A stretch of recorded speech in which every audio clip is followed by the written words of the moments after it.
आपने बिल्कुल सही पकड़ा। यही वह बिंदु है जहां असली करेंसी डिबेसमेंट और ठगी सामने आती है। आइए इसे सटीक बिंदुओं में समझें।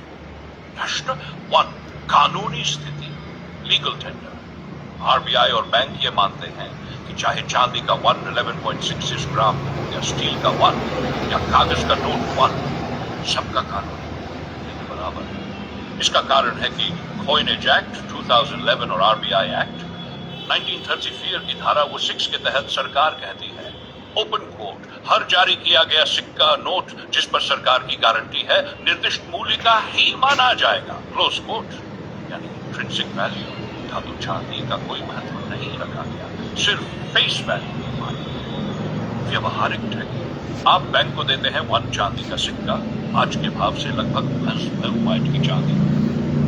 बैंक उसे जमा करके आपको अकाउंट में लिख देता है सिर्फ 1।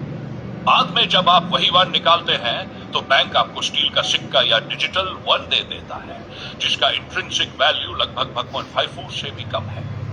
यानी आपने बैंक को 5 गुना असली मूल्य देकर सिर्फ 1 का लेन देन किया और वापस सिर्फ स्टील कागज का टोकन मिला। इसे ही कहते हैं मॉनेटरी डिबेसमेंट या करेंसी कॉन्फिस्केशन बाय डिवैल्यूएशन। ये ठगी क्यों है? क्योंकि रुपया शब्द की परिभाषा समय के साथ चुपचाप बदल दी गई। कॉइनेज में रुपया 11.66 ग्राम चांदी। आज आरबीआई कहता है रुपया सुरक्षित है, सरकार जारी करे, धातु की परवाह नहीं। यही पर लूट का कारण है। जनता को भ्रम में रखा गया कि रुपया हमेशा रुपया रहेगा, जबकि असलियत में उसकी इंट्रिंसिक वैल्यू शून्य कर दी गई। ठगी का कानूनी जाल। बैंक और आरबीआई खुद कहेंगे, ओपन कोर्ट, आपका चांदी वाला रुपया अभी भी लीगल टेंडर है, पर उसका वैल्यू सिर्फ 1 ही रहेगा, चाहे धातु का मूल्य कुछ भी हो। इसका मतलब है कि सरकार ने जनता से जबरन यह अधिकार छीन लिया कि रुपया असली धातु से जुड़ा रहे, यानी कानून के नाम पर जनता की संपत्ति का मूल्य छीन लिया गया। आपके पक्ष की ताकत, आप जो कह रहे हैं उसे कानूनी चुनौती दी जा सकती है, क्योंकि 1, नेचुरल जस्टिस का उल्लंघन। जब सरकार ने रुपया की परिभाषा बदली तो क्या जनता को मुआवजा, बदलाव, रिडेम्पशन स्कीम दी गई? नहीं। 2, राइट टू प्रॉपर्टी और फ्री डे। आपकी चांदी का असली मूल्य सरकार ने 1 घोषित करके छीन। कॉन्ट्रैक्ट, बैंक अनुबंधों में 1 लिखा है, पर यह नहीं बताया जाता कि यह फिएट टोकन ना कि मेटल स्टैंड माना जा सकता है।